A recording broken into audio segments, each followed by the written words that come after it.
Hey everyone. Thanks for clicking. My name is Joshua. I'm 29 years old, and my own parents and brother tried to ruin the most important day of my life. Before I tell you about the moment my father-in-law stood up and brought my brother's entire world crashing down with a single sentence, let me know where you're watching from in the comments below. It's always amazing to see how far these stories can travel. It all came to a head with a phone call, just 3 weeks before my wedding. The screen lit up with my mother's name. I felt that familiar, dull ache in my stomach, the one I'd had since I was a kid. I answered. "Joshua," she said, her voice breezy, like she was talking about the weather. "Just calling to let you know, your father and I have made a decision. We'll be attending Ethan's wedding, of course. It's just, well, he's the firstborn, you understand. It's more traditional." I leaned against the kitchen counter, the cold marble seeping through my shirt. My fiancée, Clara, looked at me from across the room, her smile fading as she saw my face. "I understand," I said. The words were quiet, steady. I was surprised at how calm I sounded. Years of practice, I guess. "Oh, good," she said, relieved. "We just felt so terrible about the clash. What a crazy coincidence. Their dates ending up on the same day as yours. We'll try to pop over to your little event afterward if we have time." No promises. I didn't say anything. I just listened to the hollow space on the line. "Well, I have to go," she chirped. "Lots to do for Ethan's big day. Love you." The line went dead. I slowly lowered the phone. They chose him. Of course they did. They had always chosen him. But what my mother, my father, and my golden boy brother Ethan didn't know was that their choice was the final piece of a puzzle I had been putting together for months. Their coincidence wasn't a coincidence at all, and my little event was about to change everything. I looked up at Clara. Her eyes were filled with a fierce, protective light. She walked over and took my hand, her grip firm and warm. "It's okay," I told her, and for the first time I meant it. Everything is going exactly as planned. But to understand the plan, you have to understand the pain. And that started long before any wedding was on the horizon. It started when I was a kid, growing up in the shadow of a brother who was born shining, while I was apparently born to be invisible. Let's go back a bit. The story really begins on a Tuesday evening, 6 months earlier, when the woman I loved more than anything looked at me across a candlelit table and changed my life. Only it wasn't me asking the question. It was her. Clara and I had been together for 3 years. 3 years of feeling seen, of feeling like I was more than enough. We were at our favorite little Italian place, the kind with checkered tablecloths and Chianti bottles for candle holders. I was rambling on about a coding problem at work when she suddenly put her hand over mine, silencing me. "Joshua," she said, her voice soft but serious. "I love you." "I love you too," I said, my heart doing a little flip. She took a deep breath. "I know things are supposed to happen a certain way. The guy is supposed to do this part. But I also know you. I know you overthink everything because you're always worried you're not worthy of good things." My throat tightened. She saw right through me.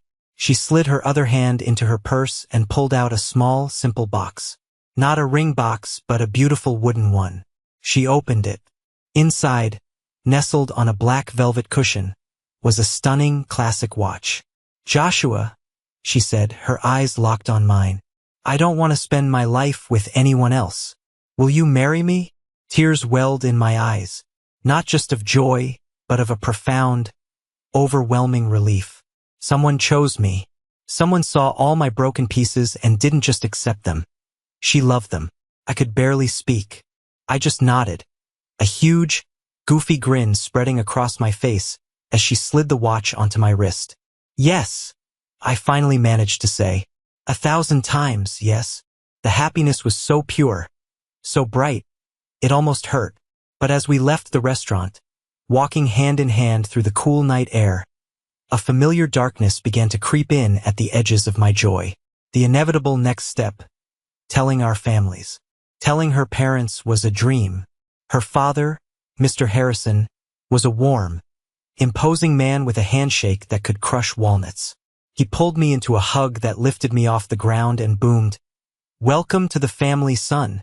Her mother, a woman of incredible grace, kissed my cheek and told me she'd always hoped I'd be the one. They were a family, a real one. Then Mr. Harrison clapped me on the shoulder. "Well, we have to meet your parents. We'll have to get everyone together for a proper celebration dinner." And just like that, the darkness I'd been pushing away flooded in. My parents, my brother. The thought of it made my stomach churn. Growing up, our house was a stage and my older brother, Ethan, was the star. He was 2 years older, effortlessly charming, athletic, and handsome. He was the sun, and I was the little planet that quietly orbited him, perpetually in his shadow. Our family photo albums were a testament to this. Page after page of Ethan hitting a home run, Ethan with a debate trophy, Ethan smiling with our proud parents. And there I'd be, in the corner of a shot, out of focus or sometimes not there at all. I remember one Christmas when I was about 9. All I wanted was this big Lego space station set. I'd circled it in the Toys R Us catalog for months. On Christmas morning, I tore open my presents, but it wasn't there. Instead, I got some hand-me-down clothes that were too big and a book. Then Ethan opened his last gift. It was the Lego space station. "We knew you'd love it, sweetie," my mother cooed. "You're so good at building things." He wasn't. He'd get bored and smash things. I was the one who would spend hours patiently putting models together. I looked at my dad, my eyes pleading.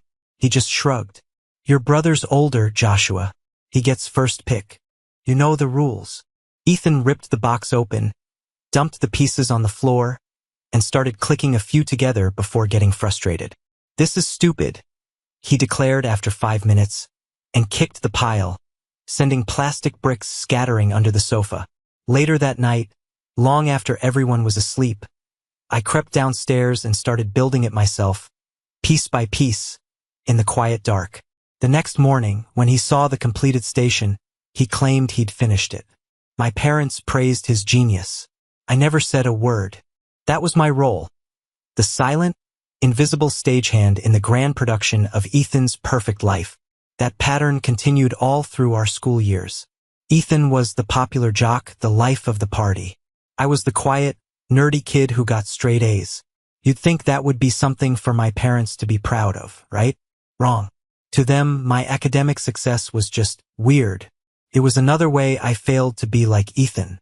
"Don't be a show-off, Joshua," my father would say when I brought home a perfect report card. "Nobody likes a no at all." Meanwhile, Ethan would scrape by with C's, and they'd throw a party. "He's got charisma," my dad would boast to our relatives. "That's what matters in the real world, not books." The final nail in the coffin of my childhood came in my senior year of high school. I worked my tail off. I was the valedictorian. I got a scholarship offer from a prestigious out-of-state university to study computer engineering. It was my ticket out, my chance to finally be seen for who I was, not for who I wasn't. I remember running into the house, waving the acceptance letter, my heart pounding with a hope I hadn't felt in years. My parents were in the living room watching TV. I stood in front of the screen, breathless. I got in. I got the scholarship. My mother took the letter and glanced at it. "Oh, that's nice, dear." My father didn't even look up. "How much does it cover?" "About 75%, I said, my voice trembling with excitement. "I can work to cover the rest, or take out a small loan." He finally looked at me, his face a mask of annoyance. "A loan? Are you insane? We're not co-signing anything. And we don't have money to throw away on this." "But you set up a college fund for us?" I stammered, confused. "That college fund," my father said, his voice dangerously low, "is for your brother. He's going to business school at the state university. He needs a good start to build his career, to make connections. We're not wasting it on some pipe dream of yours halfway across the country." The words hit me like a physical blow. Couldn't breathe. "But my grades, the scholarship, we've wasted enough money on you, Joshua," my mother said, not unkindly, but with a finality that was worse than anger. "Ethan is the investment. It's time you started pulling your own weight. Get a job." I stood there, The letter crumpled in my fist, the world shrinking down to that single, soul-crushing moment. They weren't just denying me an education. They were telling me, in no uncertain terms, that I was worthless. That my dreams, my hard work, my entire existence, was less valuable than my brother's C-average charisma. That was the day the last bit of love I had for them died. It was replaced by something cold and hard. Resolve. I didn't argue. I didn't plead. I walked up to my room, packed a bag, and left. I was lucky. My high school computer science teacher, Mr. Evans, had always seen something in me. He had a brother-in-law who ran a small tech startup. He made a call. I got an entry-level job doing basic IT work. It wasn't glamorous. The salary was barely enough to live on. But it was mine. It was my escape. For the next 9 years, I worked. I learned. I clawed my way up, promotion by promotion. And I never, ever asked my family for a single thing. So when Clara held my hand, her eyes full of love and excitement about our future, I knew I had to tell her everything. Not just the highlights, but the ugly, painful truth of it all. We sat in her apartment that night, and for the first time I let it all out. The Lego set, the report cards, the stolen college fund, the crushing weight of being the family disappointment. I told her why the thought of our families meeting filled me with a cold, sickening dread. I finished my story, my voice hoarse, half expecting her to look at me with pity, or worse, to see me as damaged goods. But she didn't. She just listened, her expression unreadable. When I was done, a long silence hung in the air. Then she spoke, her voice thick with an emotion I couldn't quite place. "Those people," she said slowly, "are not your family. They are your relatives. Your family is right here." And she put her hand on my chest, right over my heart. "And soon," she added, her eyes shining, "it's going to be my family too, and we will protect you." In that moment, I understood what it felt like to be truly loved. It wasn't about grand gestures. It was about someone seeing your deepest wounds and choosing to stand guard over them. The dinner with her parents was a revelation. I was braced for an interrogation, for judgment. Instead, I found acceptance. Mrs. Harrison, after hearing a heavily sanitized version of my past, simply patted my arm and said, "Well, their loss is our gain." But it was Mr. Harrison who truly surprised me. He was a man who radiated power and success, the kind of man my father always tried, and failed, to be. After dinner, he asked me to join him in his study. My heart hammered against my ribs. This was it. The grilling. He poured 2 glasses of whiskey and handed one to me. He gestured for me to sit in a plush leather armchair opposite his desk. "Joshua," he began, his voice a low rumble. "Clara told me a little about your background. Not the details, just that things have been difficult." I nodded, not knowing what to say. "I'm not a man who cares about where someone comes from," he continued, swirling the amber liquid in his glass. "I care about who they are.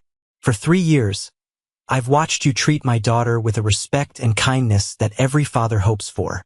I've seen you work your way up from nothing in a competitive field based on pure talent and grit. You, son, are a self-made man. And there is nothing in this world I respect more than that." He raised his glass. "To my future son-in-law." I raised mine, my hand trembling slightly. For the first time in my life, a father figure was looking at me with pride. It was a feeling so foreign, so powerful. It almost brought me to my knees.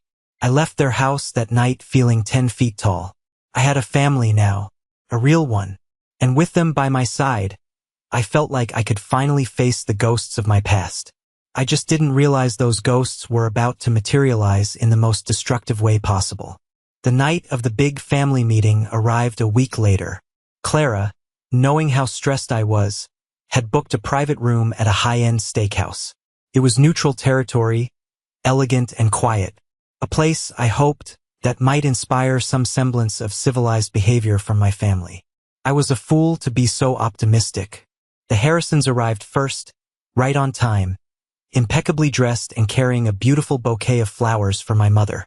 Clara and I greeted them, the 4 of us making pleasant small talk.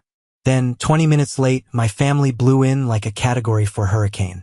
My father, Richard, was wearing a stained polo shirt. My mother, Eleanor, had on a gaudy track suit that looked like it had been bought from a discount store. And Ethan was in his element. He strode in wearing a designer shirt unbuttoned one too many times, a smug grin plastered on his face as he surveyed the expensive decor. "Wow, Josh," Ethan said loudly, clapping me on the back hard enough to make me stumble. "Finally managed to find a girl who can pay for a decent meal." "Huh?" I gritted my teeth. Mr. Harrison's smile tightened just a fraction. "Richard, Eleanor, it's a pleasure to finally meet you," Mr. Harrison said, extending his hand. My father gave it a limp shake, his eyes already scanning the menu. "Yeah, you too. Let's get some food ordered. I'm starving." The dinner was, without a doubt, the most excruciating 2 hours of my life. My parents and Ethan ignored every attempt at conversation from the Harrisons. They spoke only to each other, and usually with their mouths full. They complained about the portion sizes.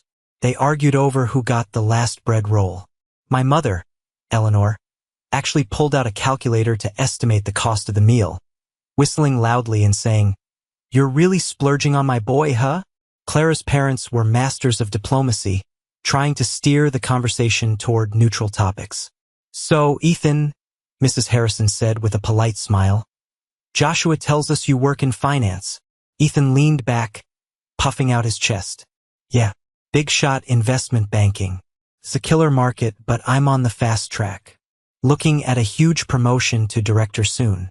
The salary bump is gonna be insane. You probably wouldn't understand. It's a pretty high-pressure world." He waved a dismissive hand, as if talking to a child. I watched Mr. Harrison, a man who ran a multi-billion-dollar financial corporation, just nod slowly, a strange, unreadable expression on his face. "Is that so?" he said quietly. The final humiliation came with the main course. The waiter placed a beautiful, perfectly cooked filet mignon in front of my father. He took one bite, chewed loudly, and then spat it out onto the side of his plate. "It's bloody raw," he bellowed, waving the waiter over. "What kind of fancy dump is this? Take it back and cook it until it's dead." I wanted the floor to open up and swallow me whole. I could feel the heat rising in my face, a burning shame that was all too familiar. I risked a glance at Clara. She wasn't looking at me with pity. She was looking at my family with cold, hard fury. And in her eyes, I saw my own decision reflected back at me. This ends now.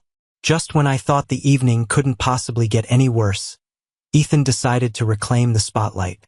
"So, speaking of big news," he announced, wiping his mouth with the back of his hand. He reached under the table and pulled a young woman into the seat beside him. She must have slipped in while my father was causing the scene with his steak. She was beautiful, in a sharp, glossy way, with perfect hair and a dress that cost more than my first car. "Everyone," Ethan beamed. "This is my girlfriend, Sophia. Well, fiancée, actually." He grabbed her hand and flashed a massive diamond ring. "I asked her to marry me this morning." My parents erupted. My mother shrieked with delight, jumping up to hug Sophia. My father clapped Ethan on the back, all complaints about his overcooked steak forgotten. "That's my boy. I knew you'd land a keeper." Clara and I exchanged a look. The timing was suspicious. "Congratulations," Clara said, her voice perfectly even. "That's wonderful news." Sophia gave her a smile that was all teeth. "Thank you. It was all so sudden. When Ethan told me you two were getting married, I just thought, why wait? Life's too short, you know?" She looked Clara up and down, her eyes lingering for a moment on Clara's simple, elegant engagement ring before flicking back to her own enormous rock. The message was clear. The rest of the dinner was the Ethan and Sophia show. We heard all about their whirlwind romance, their plans for a lavish wedding, and the influential family Sophia came from. Her father apparently owned a chain of luxury car dealerships. My parents were practically drooling. This was the daughter-in-law they had always dreamed of, wealthy, showy, and a perfect accessory for their golden son. They completely ignored Clara. It was as if she didn't exist. At one point, Eleanor even leaned across the table and said to Sophia, "You'll have to give me your father's contact information. Richard has been thinking about upgrading his car. Maybe we can get a family discount now." I felt Clara tense beside me. That was it. I stood up. "I think we should call it a night," I said, my voice dangerously quiet. Everyone looked at me, surprised I'd spoken. "Thank you, Mr. and Mrs. Harrison, for a lovely dinner. It was a pleasure." I looked pointedly at my family. It was an evening. Mr. Harrison stood as well, placing a comforting hand on my shoulder. "Joshua is right.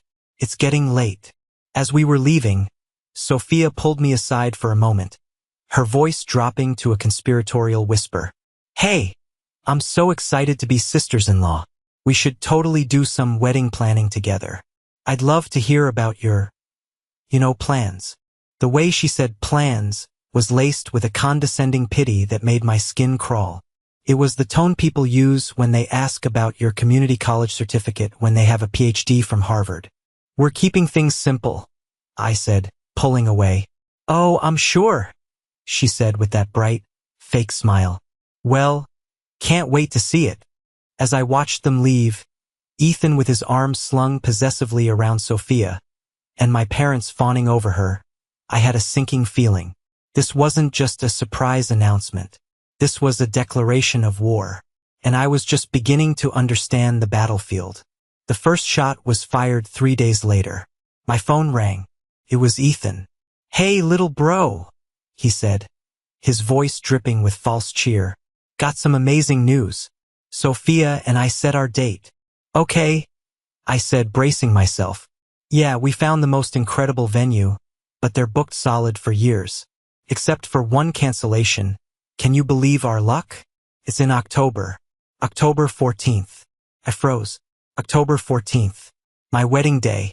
The date Clara and I had sent out on our save the date cards 6 weeks ago. What a crazy coincidence, right? He laughed. There was no humor in it. It was the sound of a predator enjoying its kill. I mean, what are the odds? We were just so locked into that venue we had to take it. You don't mind, do you? I didn't answer. Couldn't. The sheer, calculated cruelty of it stole the air from my lungs. "Anyway," he continued, "just wanted to give you a heads up. Talk soon." He hung up. I stood there, phone in my hand, my knuckles white. Coincidence. He had the audacity to call it a coincidence. Before I could even process the rage, my phone rang again. This time it was my mother.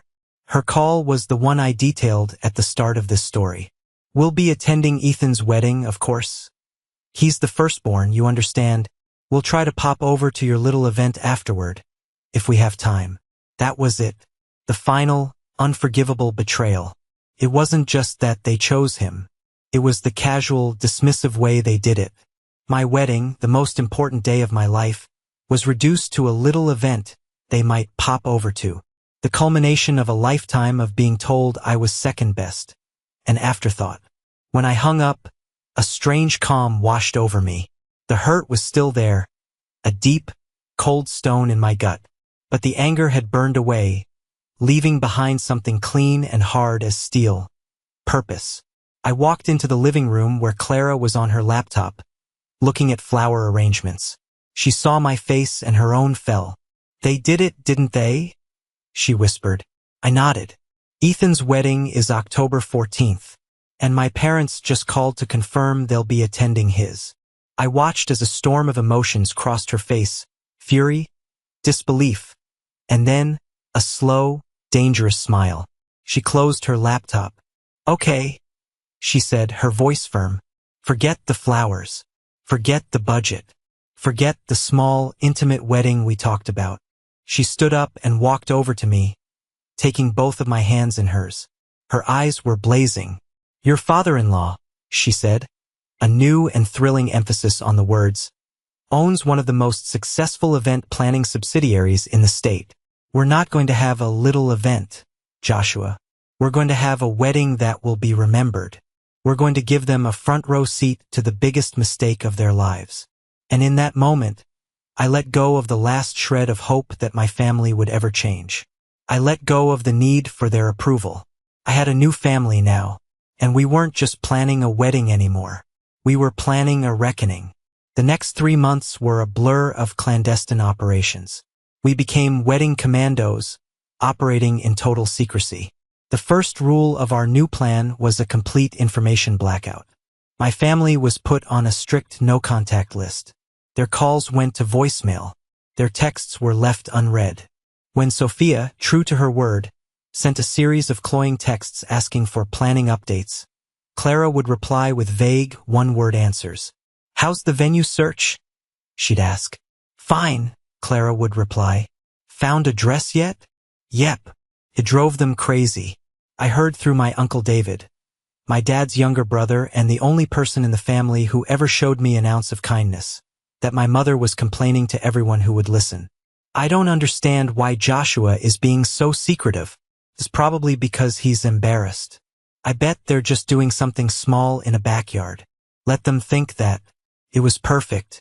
Meanwhile, behind the scenes, the Harrison machine was in full motion. Clara was right. Her father didn't just know people, he owned the company. He put his top planner, a formidable woman named Evelyn, on our case. Our initial budget was ceremoniously shredded. "The budget," Mr. Harrison announced at our first meeting in a sleek boardroom, "is to make my daughter happy and to show Joshua the respect he deserves. That's the only line item." Our little event was now slated to be held in the grand ballroom of the St. Regis Hotel, a place synonymous with old-world luxury. It was a venue so exclusive you usually had to book it years in advance. But when Mr. Harrison called, a fortuitous opening miraculously appeared. The guest list was the next phase of the operation. Our original list of 50 close friends and family was scrapped. Evelyn and Mrs. Harrison went to work. The new list swelled to 300. It included all of Clara's extended family, their network of friends, and, most importantly, a curated selection of Mr. Harrison's business associates. "I've invited a few key people from my company," he told me one evening as we reviewed the seating chart.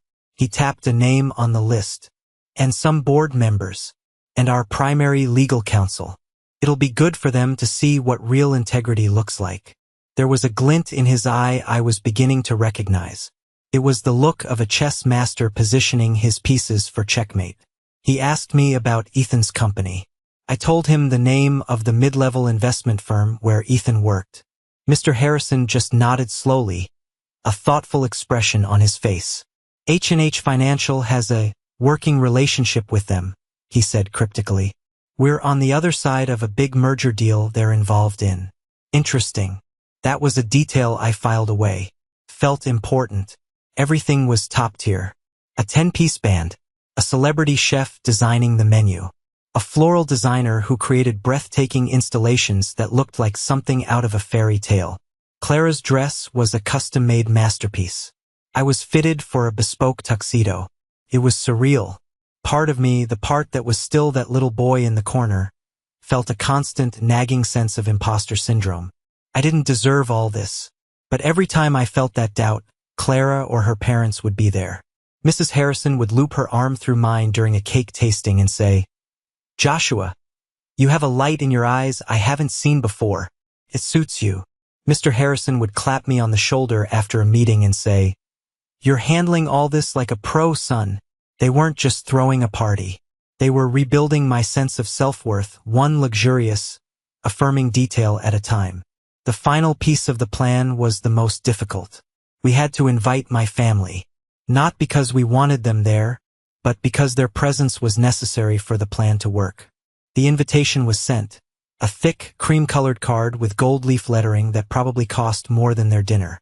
It was an invitation to our wedding reception at the St. Regis at 7 p.m. on October 14th. We knew Ethan's ceremony was at 4 p.m., followed by a reception at a golf club in the suburbs. Our timing was deliberate. It gave them a window to come and gloat, and we were counting on them taking it. 2 weeks before the wedding, the RSVP card came back in the mail. Richard, Eleanor, and Ethan +1 will not be attending. They hadn't even bothered to use Ethan's name. I was just Joshua's brother. Underneath the checked "no" box, my mother had scrawled a note in her loopy handwriting. "So sorry, we'll be busy at a real wedding. Hope you have fun." I showed it to Clara. She just smiled. "Perfect," she said. They took the bait. The day arrived. October 14th. I woke up in a suite at the St. Regis feeling a strange mixture of terror and exhilaration. I stood by the window, looking down at the city waking up below, the bespoke tuxedo hanging on the wardrobe door. This was it. Our ceremony was a private affair, held in the hotel's rooftop garden in the early afternoon. Just us, the Harrisons, my best man Michael, and Clara's maid of honor. It was perfect. Standing there, saying my vows to Clara with the skyline as our witness, I felt a profound sense of peace. Whatever happened tonight, I had already won. I had her. The reception was set to begin at 7. By 6:45, the grand ballroom was already humming with activity. It was breathtaking. Towering floral arrangements, crystal chandeliers sparkling like captive constellations, and the low, elegant murmur of 300 guests mingling over champagne and oysters. The 10-piece band was playing soft jazz. It was a world away from the community center halls and golf club reception rooms I was used to. At 7:15, right on schedule, the hotel concierge spoke softly into his wrist communicator. I saw Evelyn, our planner, nod from across the room. She gave me a subtle thumbs up. "They're here," she murmured as she passed. I took a deep breath and squeezed Clara's hand. We were standing near the entrance, greeting guests. We positioned ourselves so we would have a clear view of their arrival. And then they walked in. It was like watching a scene from a movie where characters from two different films accidentally wander onto the wrong set. My father was in an ill-fitting beige suit. My mother was wearing a bright fuchsia dress that was too tight and too loud for the elegant affair. And Ethan and Sophia, they looked like they'd just come from, well, a wedding at a suburban golf club. His suit was rumpled, and Sophia's bridesmaid-style dress, while expensive, looked garish and out of place among the sea of designer gowns and black ties. They stopped dead just inside the doorway. I watched their faces as they took in the scene. Their smug, mocking expressions melted away, replaced by a slack-jawed, wide-eyed disbelief. They scanned the room, their eyes moving from the soaring ceilings to the cascades of orchids, from the ice sculptures to the sheer number of exquisitely dressed guests. This wasn't a backyard barbecue. This wasn't a little event. This was a spectacle of wealth and class they couldn't even comprehend. My mother's hand went to her mouth. My father's face turned a blotchy red. Sophia's perfect smile was gone, replaced by a twisted mask of envy and confusion. But the best reaction was Ethan's. He looked like he'd been punched in the gut. His eyes, wide with shock, finally found me. He saw me standing there, relaxed and smiling in my perfectly tailored tuxedo, my beautiful wife on my arm, looking like we belonged there. Because we did. Slowly, like four magnets being pulled against their will, they began to walk toward us. The murmur of conversation around us died down as people noticed the oddly dressed newcomers and the palpable tension in the air. "Joshua," my mother stammered, her eyes darting around nervously. What is all this?" "It's my wedding reception, Mom," I said, my voice calm and pleasant.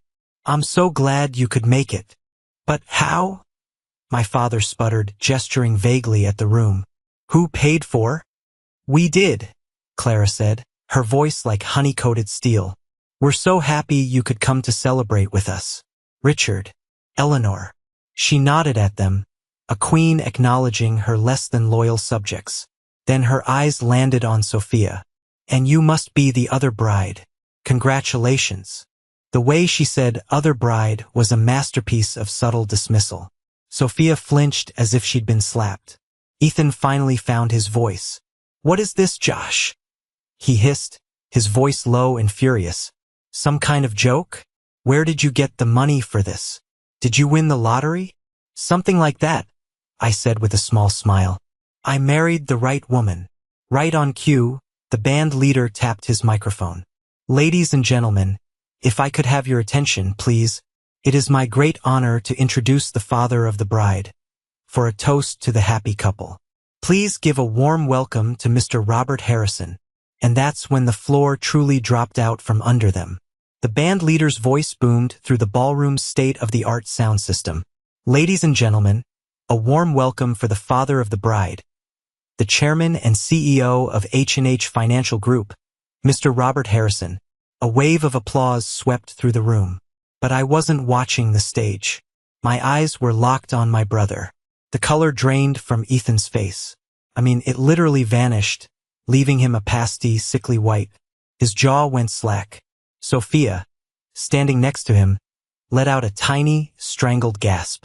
Her eyes darted from Mr. Harrison, who was now smiling warmly from the stage, to me and back again.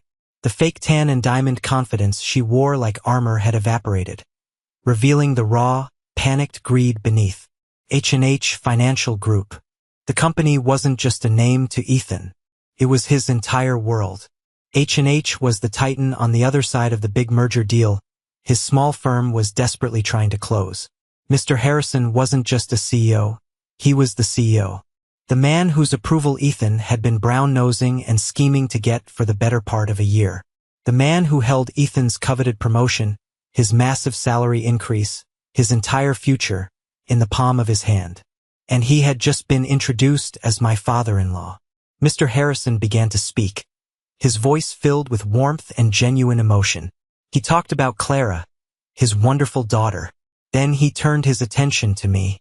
And then there's Joshua, he said, his eyes finding me in the crowd. He smiled. I've said it before, and I'll say it again tonight in front of all of you. There is nothing in this world I respect more than a self-made man. A man of integrity, talent, and quiet strength. A man who, despite facing obstacles that would have broken others, built a life and a career on his own terms. Joshua is that man. And I am the proudest father-in-law on the planet to welcome him into our family.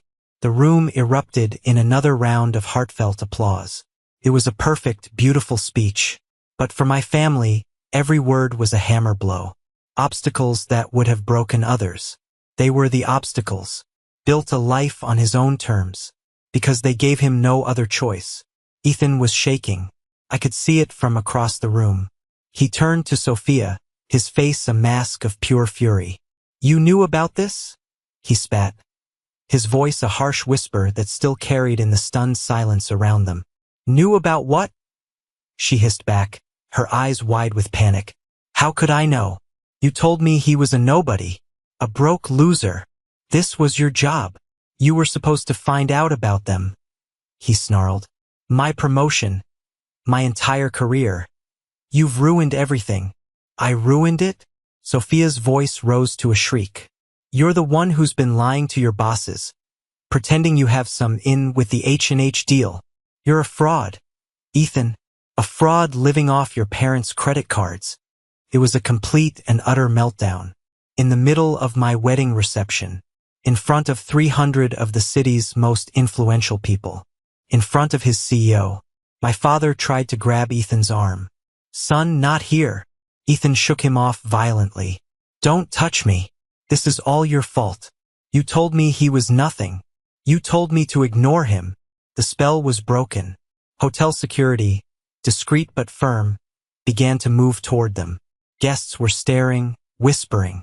The beautiful, perfect evening had been momentarily shattered by their ugly, pathetic drama. But as I looked at the wreckage of their own making, I didn't feel anger. I didn't even feel satisfaction. I just felt free. The weight of their judgment, the lifetime of their comparisons, it all just vanished. They had no more power over me. This is the moment that changed everything, the moment I finally took back control of my own life. Thank you for sticking with me this far. You are amazing. If you would, please help me out by liking this video and commenting the number 1 down below, just so I know you made it here with me. It doesn't just help more people find this story. It lets me know that my experiences mean something to someone out there. Your support is the biggest motivation for me to keep sharing the rest of this journey. The security guards were professionals. There was no shouting, no struggle. They simply surrounded my family, their calm, imposing presence creating a bubble of authority. With quiet words and firm gestures, They escorted the four of them out of the ballroom through a side exit. The whole incident took less than 2 minutes. As the doors swung shut behind them, a collective sigh of relief seemed to pass through the room. The band, after a nod from Evelyn, smoothly transitioned back into a cheerful melody. The party continued, but I knew it wasn't over. About 10 minutes later, my best man, Michael, leaned in. "There in the lobby," he whispered. "Your parents are asking to speak with you. Alone." Clara squeezed my hand. "You don't have to." "I know," I said, "but I need to. For me." I kissed her forehead and followed Michael out of the ballroom. I found them huddled near a service corridor, away from the main flow of the hotel lobby. The fight had gone out of them. They just looked small and defeated. My mother's makeup was smeared from crying. My father's face was ashen. Ethan and Sophia were gone, presumably having stormed off in separate directions. As soon as they saw me, my mother rushed forward. "Joshua! Oh, Joshua, thank God. We are so sorry." My father nodded vigorously. "A complete misunderstanding, son. We had no idea. Harrison, the CEO of H&H, why didn't you tell us?" The question was so absurd, so completely devoid of self-awareness, that I almost laughed. "Tell you?" I asked, my voice dangerously level. "Why would I? So you could try to use me? So you could finally pretend to be proud of me because I married into money and power?" No, it's not like that," Eleanor sobbed, reaching for my arm. I stepped back, and she flinched as if I'd struck her. "We've always been proud of you, Joshua. Always. We have a funny way of showing it." It was the most pathetic lie I had ever heard. All the years of neglect, of being told I wasn't good enough, of having my dreams dismissed and my accomplishments ignored. All of it was supposed to be erased by this one, desperate, last-ditch lie. "No," I said, and the word was as solid and unmovable as a granite wall. "You have never been proud of me. You were proud of Ethan. You were proud of the idea of him. You invested everything in him, and you treated me like a rounding error in the family budget. That's not fair," my father mumbled, his eyes on the floor. "Fair?" I let out a short, sharp laugh. "You want to talk about fair? Was it fair when you gave him my Lego set? Was it fair when you dismissed my grades? Was it fair when you took my college fund and told me my future was a waste of money? Was it fair when you conspired with him to ruin my wedding day?" They had no answer. They just stood there, staring at me, the truth finally laid bare between us. "You came here tonight for one reason," I continued, my voice cold and clear. "You came here to mock me. You came to see my little event and feel superior. You wanted to confirm one last time that you'd backed the right son. But you miscalculated. You didn't bet on the wrong horse. You just never realized there was another horse in the race." I looked from my mother's tear-streaked face to my father's defeated slump. I felt nothing. No anger, no pity, no love. Just a vast, quiet emptiness. The emotional hold they'd had on me for 29 years was finally, completely broken. "Today is my wedding day," I said, my voice softening slightly. "Not for them, but for me. It is the first day of my new life with my new family. A family that loves and respects me for who I am, not for what I can do for them. And I will not allow you to cast your shadow over it for one more second." I turned to walk away. "Joshua, wait!" my mother cried out, her voice desperate. "What do we do now?" I stopped, but I didn't turn around. "That is no longer my concern," I said over my shoulder. "I suggest you go and enjoy the rest of Ethan's wedding." And then I walked back into the light and noise and warmth of my party, leaving them behind in the dim, quiet corridor. I never looked back. The weeks following the wedding were the happiest of my life. Clara and I went on our honeymoon to Italy, a trip paid for by Mr. Harrison as a wedding gift. For 2 weeks, we forgot everything. We ate pasta, drank wine, and got lost in ancient cobblestone streets. There were no phone calls, no emails, no family drama. It was just us. I felt like I could finally breathe. When we returned, reality slowly began to trickle back in, but it was a new reality. We moved into a beautiful new home that we'd bought together. I was still working at my same job, but something had shifted. The imposter syndrome was gone. I walked into work with a new confidence, a new sense of my own worth. News from my old family came in fragments, mostly through my Uncle David. He called me about a month after the wedding, his voice low and hesitant. "Josh, it's your Uncle David. I just wanted to say congratulations. I'm sorry I wasn't there." "It's okay, Uncle David," I said, and I meant it. He had always been caught in the middle, a decent man who was too timid to stand up to my father. "How are you?" "I'm all right. Listen, I thought you should know. Things are bad." He told me everything. Ethan's public meltdown in front of his CEO had been catastrophic. He was fired the following Monday for gross unprofessionalism and conduct unbecoming of the firm. The merger his company had been banking on fell through, in no small part because H&H Financial pulled their support, citing concerns about the partner firm's internal stability. Ethan had become a pariah in his field overnight. Sophia, seeing her meal ticket go up in flames, had called off the wedding the day after the reception. The massive diamond ring was returned, and she had completely vanished from their lives. The divorce from a marriage that never was swift and brutal. But then, Uncle David told me the part one never knew. The final, ugly twist of the knife. "Your parents are a wreck, Josh," he said, his voice heavy with sadness. "It's not just about Ethan's job. It's the money." "What money?" I asked. "The wedding," he said. "Ethan's wedding. They paid for all of it. The golf club, the designer dress, everything. It was close to $50,000. I was stunned. "Where did they get that kind of money?" "They don't have it." There was a long pause on the line. "They took out a second mortgage on the house," he said quietly. They told me it was an investment. Sophia's father owns those car dealerships. They thought if they threw a lavish wedding, it would impress her family, that it would lead to business opportunities, maybe even help with their retirement. They were betting everything on Ethan marrying into that family. The cold, sickening truth of it settled over me. It was never about love. It was never even about simple favoritism. It was a financial transaction. They saw Ethan as their prize stock, and I was the dud they wrote off. They hadn't just emotionally bankrupted me. They had literally bankrupted themselves for him. All that talk about not having a cent for my college fund, it was all a lie. They had the money, they just chose to gamble it on the wrong son. It was the final piece of the puzzle, the one that explained the sheer desperation and cruelty of their actions. They weren't just trying to hurt me. They were trying to protect their investment. Life moved on. My life, at least.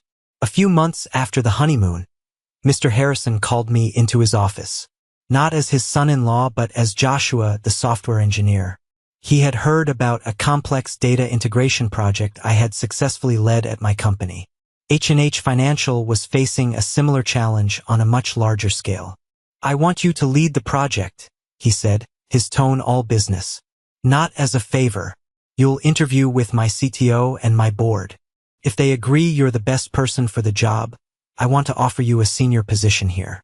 The salary will be commensurate with the responsibility. But you have to earn it." It was the greatest challenge of my career, and the greatest opportunity. For the next month, I prepared relentlessly. I went through 3 rounds of grueling technical interviews. I presented my proposal to a boardroom full of executives who did not care that I was married to the CEO's daughter. They cared about results. And in the end, I got the job. I earned it. Walking through the doors of H&H Financial on my first day was a surreal experience. I wasn't just Clara's husband anymore. I was a respected member of the team, leading a project that was critical to the company's future. For the first time, my professional and personal lives were in harmony. I was building a future with the family that had chosen me. One evening, about a year after the wedding, my phone rang. It was an unknown number. I answered cautiously. "Joshua." The voice was thin, reedy. Took me a moment to place it. It was my mother. "What do you want?" I asked, my voice flat. We need your help," she stammered. "Your father's health isn't good, the medical bills, we're behind on the mortgage payments. They're talking about foreclosure." I listened, but I felt nothing. It was like hearing a story about strangers. And Ethan, she continued, her voice breaking, he can't find a job. No one will hire him. He's living in the basement. If you could just talk to your father-in-law, maybe he could put in a good word, help him get back on his feet. The audacity of it was breathtaking. After everything they had done, after trying to destroy me, they were now coming to me for a handout. They wanted me to use the very connections they had mocked me for to save the son they had chosen over me. I let the silence stretch out, long and uncomfortable. No, I said finally. What? She whispered, as if she couldn't have heard me correctly. No, I repeated, my voice clear and calm. I will not talk to Robert. I will not give you money. The choices you made, the investment you placed in Ethan, those are your burdens to bear. You made your bed. Now you have to lie in it. I heard a strangled sob on the other end of the line. But I wasn't finished. You are my biological parents, I said. That is a fact of nature. But you are not my family. My family is here with me. My life is here. And you are no longer a part of it. And with that, I hung up the phone. I blocked the number. I felt no guilt, no anger, no sadness. Just the quiet, clean finality of a door being closed for the last time. I was finally, truly free. It's been 5 years since that day. Clara and I are happier than I ever thought possible. We have a daughter now, a beautiful little girl with her mother's eyes and my quiet curiosity. My office at H&H has a window that overlooks the city, and sometimes I find myself just staring out, thinking about the long, twisted road that brought me here. Mr. and Mrs. Harrison are the most incredible grandparents a child could ask for. Our home is always filled with laughter and love, the kind of warmth I used to read about in books and think was pure fiction. I found my family, or maybe they found me. I heard through my uncle that my parents eventually lost the house. They moved into a small rental apartment in a less desirable part of town. Ethan is still living with them, working a series of dead-end jobs. I don't hate them. I don't wish them ill. I simply don't think about them. They are characters in a story from a life that no longer belongs to me. Sometimes I wonder what would have happened if Clara hadn't proposed to me, if the Harrisons hadn't accepted me, if my family's cruelty hadn't pushed me to that breaking point. Maybe I'd still be in that orbit, silently circling my brother's sun, hoping for a stray beam of light. But life has a funny way of showing you that sometimes the most painful endings are just the beginning of your real story. My worth was never tied to my family's approval. It was inside me all along. I just needed the right people to help me see it. The most important lesson I learned is that family isn't about the blood you share. It's about the people who show up for you, the people who lift you up, the people who choose you no matter what. Thank you for listening to my story. I hope it resonated with you in some way. Have you ever had to find your own family, the one that wasn't given to you by birth? Share your own story in the comments below. I read every one. And please don't forget to like this video and subscribe so you don't miss what I share next. Take care.